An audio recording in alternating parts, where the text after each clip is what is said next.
Hey, what's going on, guys? In today's video, I'm going to show you the recipe I use to make very soft, delicious cookies. Now, this isn't my recipe or my family's recipe. It's actually a pretty old recipe with a few modifications, which I will cover in the video, but if you want to skip the video at any time to see the recipe, I've linked it in the description below. Also, I didn't have enough chocolate chips. I require a full bag, and this is more like half a bag, and that's plenty, but if you're a true chocoholic, you're going to want 2 cups worth of your favorite chocolate chips or an entire 12-ounce bag.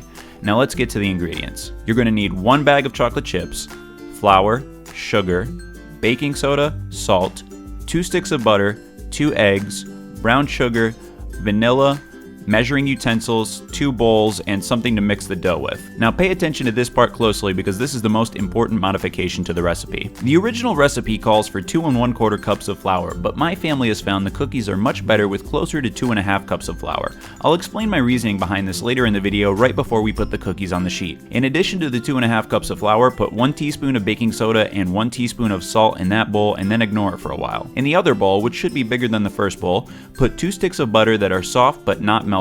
I recommend microwaving the butter sticks for about 10 seconds. 15 is pushing it. You also want to add 3/4 cups of sugar and 3/4 cups of brown sugar and 1 teaspoon of vanilla extract.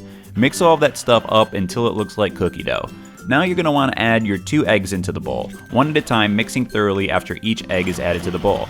After you add the eggs, bring that bowl of flour, salt, and baking soda back into your life and begin dumping it into the larger bowl of ingredients a little bit at a time. This process can get messy, and it's very important to combine all these ingredients before you put your cookie dough on the baking sheet. So what I like to do is dump a little flour in, use my mixer, scrape the excess flour off the sides, and then do that process over and over again until my cookie dough is all that remains and there is little to no flour on the side of the bowl. After the flour is fully mixed in, just double check the dough to see how it feels. You don't want it to be sticking to your hand very much, and as you can see here, I actually added in a little more flour at the end because I was unhappy with how wet the dough was. It takes some time to figure out what works best, so don't get frustrated if the cookies don't turn out how you want them on your first few tries.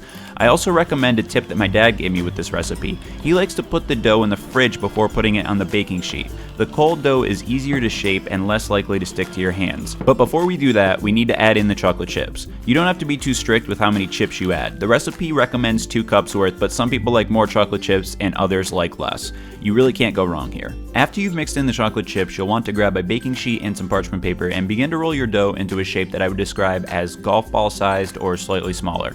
Once you've done that, preheat your oven to 375 degrees and put the cookies in there for about 9 minutes. If there's even a little golden brown on the top part of the cookies, that's when I take them out of the oven. Lay those out on a cooling sheet, and in just a few short minutes, you will have delicious, soft cookies to eat or share with your friends. I hope you all enjoyed this video, and if you want to see more like this, please let me know in the comment section below. Have a great day.